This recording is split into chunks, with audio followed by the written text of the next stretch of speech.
रहमान रहीम। अज़ीज़ तलबा, आज हम अपना चौथा लेक्चर मौलवी नज़ीर अहमद सबक के हवाले से शुरू करने जा रहे हैं। सफ़ा नंबर 77 पर आखिरी पैराग्राफ से पहले मौलवी इनायतुल्लाह मरहूम फरमाते थे। इससे पहले जो पैराग्राफ है एक दिल्ली कॉलेज से फ़ारिग तहसील होने के बाद, इसको मैं पढ़ता हूँ, इसकी फिर मैं वजाहत करता हूँ, आप ज़रा गौर फरमाइएगा।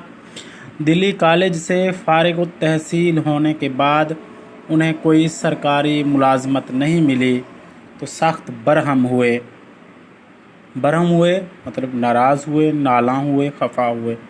फ़ारिग तहसील से मुराद है इल्म हासिल करने के बाद, यानी मुकम्मल करने के बाद। प्रिंसिपल से जाकर एक दिन बोले, मुझे सरकारी मुलाजमत अगर नहीं दी गई तो उपलों की डंडी खोलूँगा। ये उपले गांव में जानवरों के गोबर वगैरह से जो ख़वातीन बनाते हैं और ईंधन के काम आते हैं, तो उससे मुराद है कि ये मैं उपलों की डंडी खोल के फिर वो उपले बेचा करूँगा और इस पर दिल्ली कॉलेज की सनद लगा दूँगा। उस वक्त की बीए बड़ी तालीम हुआ करती थी, तो जो भी बीए कर लेते थे उनको मुलाजमत वगैरह मिल जाया करती थी, लेकिन जब इन्हें ना मिली तो ये उस हालत में वहाँ गए और वहाँ प्रिंसिपल साहब से जाकर ये बात की, मगर उसकी नौबत नहीं आई और उन्हें मुलाजमत मिल गई। मेहनत करने वाले हमेशा कामयाब होते हैं और जिन्होंने इल्म हासिल करने में, तालीम हासिल करने में मेहनत की हुई होती है, तो वो ऐसे रायगां नहीं फिरते, बल्कि अल्लाह ताला उन्हें ज़रूर उनका अजर दिया करता है।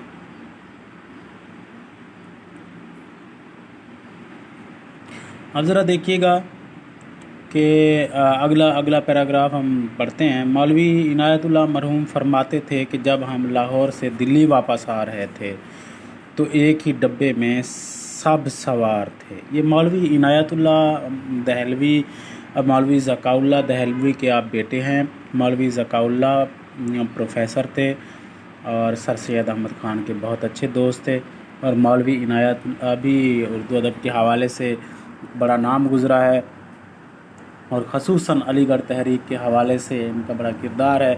इन्होंने तालीम सर सैयद अहमद ख़ान के इदारे अलीगढ़ कॉलेज से हासिल की और अलीगढ़ कॉलेज में ही पहल लाइब्रेरियन के शोबे से मुंसलिक रहे। लाइब्रेरी का इंतज़ाम सर सैयद अहमद ख़ान ने इनके हवाले किया।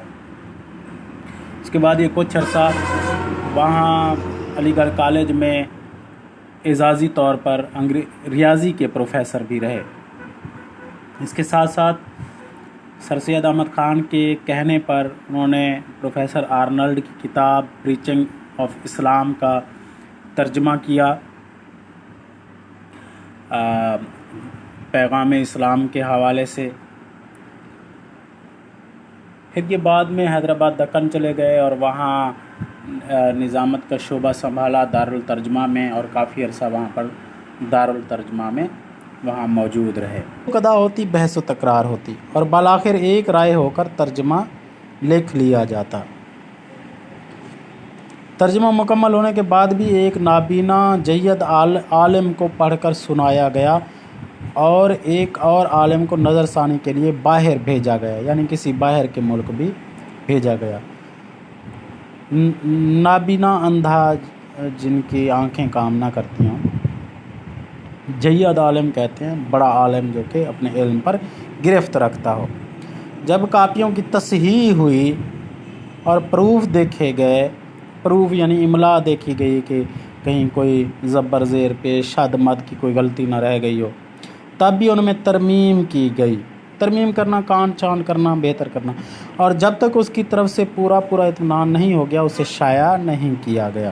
साफ ज़ाहिर है कुरान पाक का तर्जमा है, सारी ज़िंदगी के ईमान की बात है। अगर कोई इसी एक आयत का तर्जमा भी गलत हो जाए तो फिर तो किया कराया सारा जो है वो ख़त्म हो जाए और उसका तो फिर अजाला नहीं हो सकता। इसीलिए इन्होंने अपने हवाले से पूरी कोशिश की कि मैं इसका तर्जमा ठीक कर पाऊँ।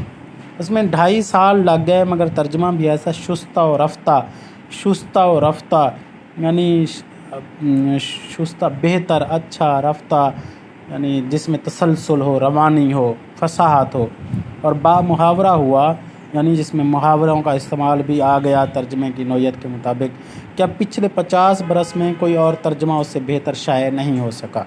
ज़ाहिर है मौलवी साहब बहुत पढ़े लिखे आदमी थे और वो ज़ुबान पर भी गिरफ्त रखते थे, उर्दू ज़ुबान पर भी गिरफ्त रखते थे, अरबी पर भी, फ़ारसी पर भी। तो उस हवाले से यकीनन उनका तर्जमा बहुत शानदार होगा।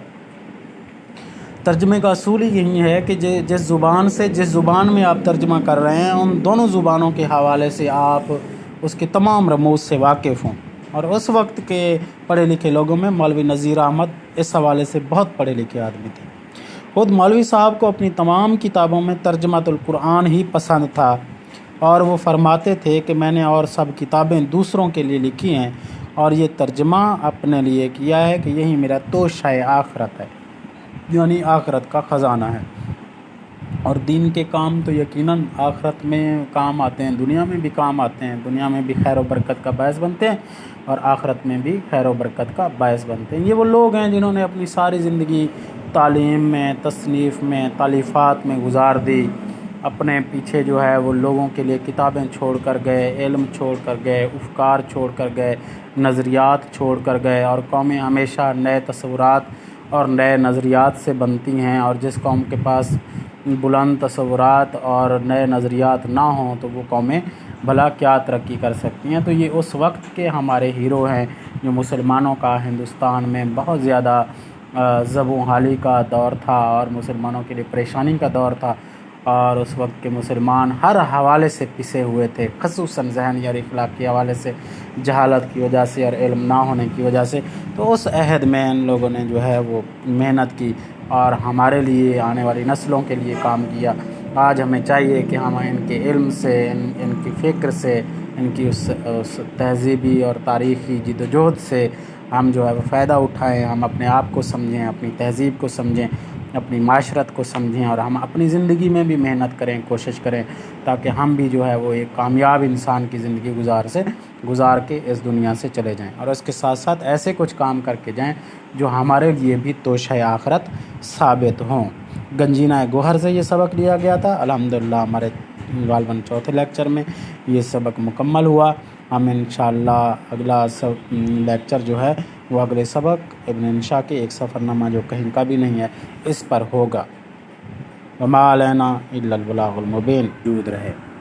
ये वो मौलवी इनायतुल्लाह मरहूम साहब हैं जिनकी मुतरजम थे, मौर्रिख़ थे और जिन्होंने अरबी अदब की तारीख़ भी मुरतब की थी। उनके वो कहते हैं कि वो फरमाते थे कि जब हम लाहौर से दिल्ली वापस आ रहे तो एक ही डब्बी में सब सवार थे। सर सैयद अहमद ख़ान ने किसी बात के सिलसिले में कहा, मौलवी साहब मैं इस लायक भी नहीं हूँ कि आपके जूते के तस में बांधूँ। मौलवी नज़ीर अहमद खड़े हुए और ताज़ीमन 3 आदाब बजा लाए, यानी झुक कर 3 बार सलाम किया। ये उस वक्त का सलाम करने का अंदाज़ हुआ करता होगा। अब ज़रा देखें सर सैयद अहमद ख़ान की इसमें आजिज़ी और इनकसारी देखें और सर सैयद अहमद ख़ान कितना इनका अदब किया करते थे। हालांकि सर सैयद अहमद ख़ान उनसे उम्र में भी बड़े थे, कोई अना नहीं थी और किसी तरह की। सर सैयद अहमद ख़ान उस वक्त का सबसे बड़ा नाम है और अगर तालीमी खिदमात के हवाले से देखते हैं तो मैं आज भी समझता हूँ कि आज हम पाकिस्तान और हिंदुस्तान के लोग, मुसलमान, ख़ुसूसन मुसलमान जो हैं वो अगर तालीम की तरफ सर सैयद अहमद ख़ान उस वक्त राग़िब ना करते तो आज हमारी सूरत हाल गालबन अफ़गानिस्तान की तरह की होती। ये सर सैयद अहमद ख़ान वो पहले एक जो है वो मुस्तक़बिल शनास इंसान थे जिन्होंने उस वक्त के तकाज़ों को समझा और मुसलमानों के लिए जदीद तालीम के रास्ते हमवार किए, अंग्रेज़ी तालीम को ज़रूरी करार दे दिया और कहा कि जब तक तुम अंग्रेज़ी तालीम और साइंसी तालीम हासिल नहीं कर सकते उस वक्त तक तुम कामयाबी की मंजिल की तरफ आगे नहीं बढ़ सकते।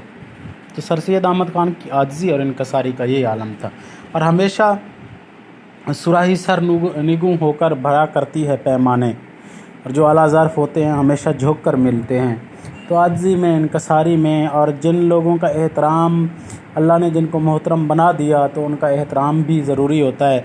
और वैसे भी सर सैयद अहमद ख़ान की तहरीक के हवाले से मौलवी नज़ीर अहमद एक बड़े कारआमद आदमी थे क्योंकि वो तकरीर बहुत अच्छी करते थे और उस हवाले से चंदा उगाने के सिलसिले में भी सर सैयद अहमद ख़ान की मदद किया करते थे।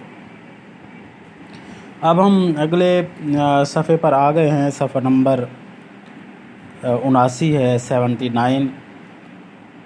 سر سید احمد خان عمر میں مولوی نذیر احمد سے 20-22 سال بڑے تھے اور عوام کے علاوہ انگریزی حکام میں بھی بہت معزز تھے۔ سر سید احمد خان کے حوالے سے دیکھیں 20-22 سال بڑے، اور پھر انگریزی حکام، اس وقت انگریزوں کی حکومت تھی اور انگریزوں کے ساتھ ان کے تعلقات بہت اچھے تھے، انگریزوں کے گورنمنٹ میں ان کے مددگار تھے سر سید احمد خان، اور مسلمانوں سے بھی یہی کہتے تھے کہ ان کی تعلیم حاصل کریں اور حکومت سے آپ تعاون حاصل کریں اور حکومت سے فائدہ اٹھائیں۔ حکومت سے خواہ نالاں اور ناراض رہ کر جو ہے وہ ہم ان سے فائدہ حاصل نہیں کر سکتے، اس لیے آپ کو چاہیے کہ آپ جو ہے وہ ان کے قریب رہیں اور ان سے کچھ نہ کچھ فائدہ حاصل کریں۔ اس کے علاوہ یہ دیکھیں کہ آج فی زمانہ دیکھیں کہ جو لوگ چھوٹے موٹے سرکاری ملازمین سے، ایس ایچ او سے، تھانے دار سے، اسسٹنٹ کمشنر یا اسی طرح کے کسی آدمی سے کوئی تعلق ہوتا ہے، کوئی میل ملاپ ہوتا ہے، تو وہ پھولے نہیں سماتے اور وہ پکڑنے میں کر کے دیکھتے ہیں۔ تو کچھ لوگ جو ہے وہ گفتگو خوبصورت کرتے ہیں، صبا کی شوخیاں گل کا تبسم بانٹ آئیں گے، ہم جہاں بھی جائیں گے حسن تکلم بانٹ آئیں گے۔ یہ حسن تکلم بانٹنے والے اور پھولوں کی مہکار جو ہے وہ اپنی گفتگو کے ذریعے بانٹنے والے لوگوں کے دلوں کو جو ہے وہ اپنی گرفت میں لے لیتے ہیں اور ان سے اپنا کام لیتے ہیں، اور مولوی نذیر احمد صاحب بھی اس حوالے سے بہت مشہور تھے۔ اب بھی اگلے وقتوں کے لوگ، یعنی پہلے کے لوگ، اس عہد کے لوگ جنہوں نے مولوی صاحب کے لیکچر سنے ہیں، کہتے ہیں کہ یا تو ہم نے ڈپٹی صاحب کو دیکھا یا اب اخیر میں بہادر یار جنگ مرحوم کو دیکھا۔ نواب بہادر یار جنگ جو کہ حیدرآباد دکن کے نواب تھے، وہ بھی بہت اچھی تقریر کیا کرتے تھے، بہت شاندار مقرر تھے کہ سامعین پر جادو سا کر دیتے اور جو کام ان سے چاہتے لے لیتے، جب چاہا انہیں ہنسا دیا اور جب چاہا ان کی جیبیں خالی کرا لی اور عورتوں کے زیور تک اتروا لیا کرتے تھے۔ یہ بھی بڑا فن ہے، سب سے مشکل کام جو ہے وہ کسی کے جیب سے پیسے نکالنا اور خصوصاً عورتوں کے زیور بھی اتروا لینا، یہ بھی بڑا فن ہے، تقریر کا فن ہے، اور یہ نواب بہادر یار جنگ بھی اس میں ملکہ رکھتے تھے، صلاحیت رکھتے تھے۔ آخری پیراگراف دیکھیے گا کہ مولوی نذیر احمد عربی میں غیر معمولی استعداد رکھتے تھے۔ استعداد رکھنا، قابلیت رکھنا، صلاحیت رکھنا۔